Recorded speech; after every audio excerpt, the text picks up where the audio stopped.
What is going to happen with 49ers Brandon Aiyuk? That is the question on every 49ers fan's mind right now. And with this last week of news and reports and discussions, it seems like we are more unclear than ever of what is going to happen with Brandon Aiyuk, not just next season, but beyond. Because as we know, he is under contract. The 49ers control his rights.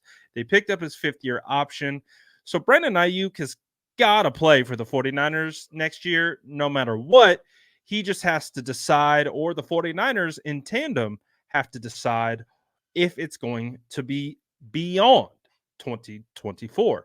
Well, Jeremy Fowler, who has been kind of in the know with this situation, at least from a reporting standpoint, he has kind of given us some major milestones along the way from an outside reporting standpoint of what has been going on. Well, Jeremy Fowler joined KNBR to discuss multiple different things, including Trent Williams, which we posted on a different video. But this particular one was about Brandon Aiyuk and what he's hearing and what he senses from this situation. So take a listen as Jeremy Fowler goes in depth, in detail into what he's hearing about the Brandon Aiyuk situation. And take a listen right here as he joined KNBR. We know what the wide receiver market is now. It's looking at probably $30 million and above. And Aiyuk's considered a top 10 receiver now at this point by most in the league. Both sides have had negotiations, but it hasn't really graduated to something where it's going to get done and it's intensified. So they got the next 6 weeks over the summer before training camp to try to get it done, or he might not show up.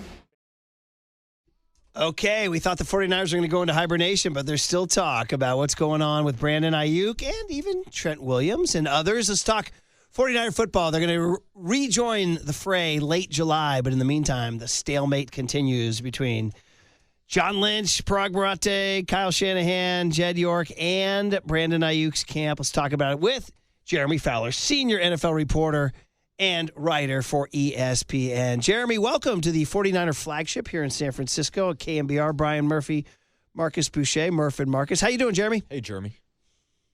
Hey, doing well. How are you? We're good, man. We're sort of, we've been talking about Aiyuk forever, and nothing seems to change. He's still not signed. So I guess my opening question is, as they head into this sort of dark period before training camp, how would you characterize the negotiations between the 49ers and Aiyuk? Is it ice cold? Is it revving? What's up? Probably neither. I wouldn't call it ice cold necessarily, but I wouldn't call it revving either. Sides have talked, and it's probably reached a little bit of a stagnation point, but I don't think that's overly concerning because, last time they got a wide receiver deal done at a high clip was Deebo Samuel. I believe it was 2 years ago. Happened in July. So this is the time where teams can reset.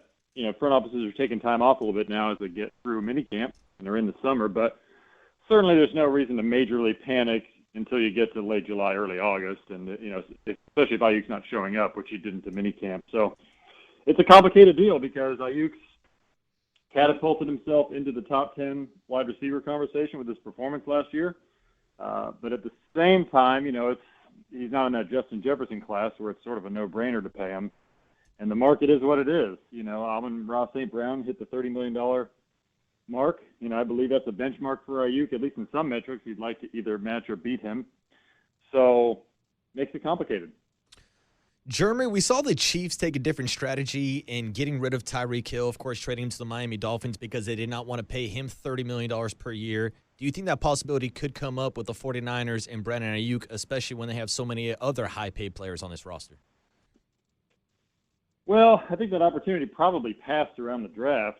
I guess it could rekindle, but it sounds like there was, from what I understand, pretty good interest from teams in Aiyuk around the NFL draft week and days 1 and 2 of the draft, and it would have required a high pick. One team told me they thought it would have been like an A.J. Brown type package. So first-round pick, plus you'd have to pay him, set it up in advance, big contract. So teams really wanted to go so far there, and then Deebo Samuel was part of trade talks. They materialized. So now here they are. They got both guys, and one of them makes a lot of money, and the other's going to have to make a lot of money. So I don't know. It'd be tough to trade him at this point and get value I mean, you'd have to get a lot of return for a player of that caliber, and I just don't know if teams are going to want to do that in June. I've been surprised before, but it's tough because of the Chiefs. You make that comparison; they had Patrick Mahomes, so you can kind of do whatever you want when you have Patrick Mahomes or Tom Brady or guys of that caliber, because they can make it work without an elite wide receiver, and we've seen that with both players. Now that's not discounting Brock Purdy and his ability to work with various personnel, but a little bit of a different circumstance in that way. Talking to Jeremy Fowler, ESPN, who covers the NFL so closely, and the Aiyuk situation. Get your opinion from the outside looking in and talking around the league, Jeremy, about if indeed, what are the Niners' chances or odds of not offering him the money? Matt Mayoko, our buddy at NBC Sports Bay Area, came on our show last week, and he said, they might kick the can down the road, make him play on his fifth-year option at $14 million, see what happens. How does that sound to you, given what you know of the league scenario and the landscape of receivers getting paid? It's funny, I'd almost like to see that, not necessarily specific to Aiyuk, but just when teams challenge players like that, how do they respond? Do they sit out? Is this something that is compelling throughout the year? Do they end up just having to play on it because they don't want to incur too many fines? Like, that's sort of the song and dance that you probably don't see as much of anymore. And that's partly why the market has got so explosive with these players making massive numbers. One, the cap's gone up a lot every year, but two, you kind of see less of the holdouts and less of the stare down, that deep into things. I'd be curious how Aiyuk would handle that. I don't know for sure, but on one end, it's like, okay, you're really not going to get this done, and then you take it really personally, and then maybe you don't show up for camp. Or the flip side is players like him, if you make it to free agency and you're coming off another 1,300-yard season, then you're set up to make even more than you would have. Like, teams will have to overpay for you. So that is attractive to some players, depending on who it is.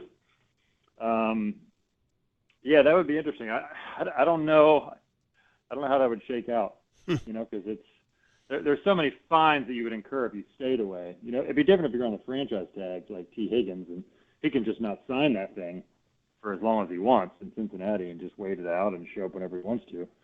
So it's different when you're under contract, and it's the fifth-year option is enough money that it's hard to pass that up. So, but then you got, this is a team that's trying to win a title, so then your best receiver is going to be disgruntled all year. Like, I just don't know if you want that. Now, obviously, we are in a spot where there's a lot of stuff going back and forth. I even commented earlier and made a video about Brandon Aiyuk's response that he had made quietly behind the scenes, basically saying, my home is here, my family is here, everything I know is here. I want to be a 49er beyond this season, basically doubling down on the fact that this is where he belongs, this is where he wants to be. He doesn't want to be traded. He doesn't want to sign elsewhere. He wants to get a deal done. So it does feel like, just from the outside looking in, that there is a bit of a stalemate. It feels like they've reached a point in the negotiation where it does feel like things are getting a little leaky in the sense of it hitting the media and then creating a kind of echo chamber of conversation based on this information that continues to come out. And again, we talked about it last week. You had the situation with Matt Mayoko discussing on KNBR that I don't know if the 49ers actually are going to pay Brandon Aiyuk. They could make him play on the fifth-year option. And then you had TJ Houshmandzadeh follow up on 95.7 The Game almost right after that interview and essentially say, well, things went from being optimistic to getting done to now feeling a bit pessimistic. And so we kind of hear this falling back and forth. And of course, Jeremy Fowler presents the information that he has at his disposal. So the common theme, nothing changes in that regard of trying to get this thing across the finish line, and nothing changes in regards to the timeline. It's patience. We're just in this wait and see period. I feel like I've said this on almost every single Brandon Aiyuk video that I've made, and I'll continue to say it because this is par for the course. We have a month and a half before training camp, and we're going to keep getting these little reports to keep the conversations going about this situation until it ultimately gets done, which is the hope. I don't think any one of us wants Brandon Aiyuk playing on the fifth-year option. That's bad for him. I think it's bad precedent for the San Francisco 49ers and all the players that they have paid up until this point. I don't know if they make this a situation where this is a learning moment for everyone involved, where they kind of change what they've done in the past, even amidst hard holdouts with Bosa, with Debo. I don't know. We shall see. But again, it's an ongoing situation. And as things continue to progress, at least from outward media standpoint, we'll talk about it. We'll update you on it and we'll let you in the know. So, what do you guys think about this whole situation that has been swirling on this Monday? Let me know in the comments below. And as always, make sure to like and subscribe for more updates.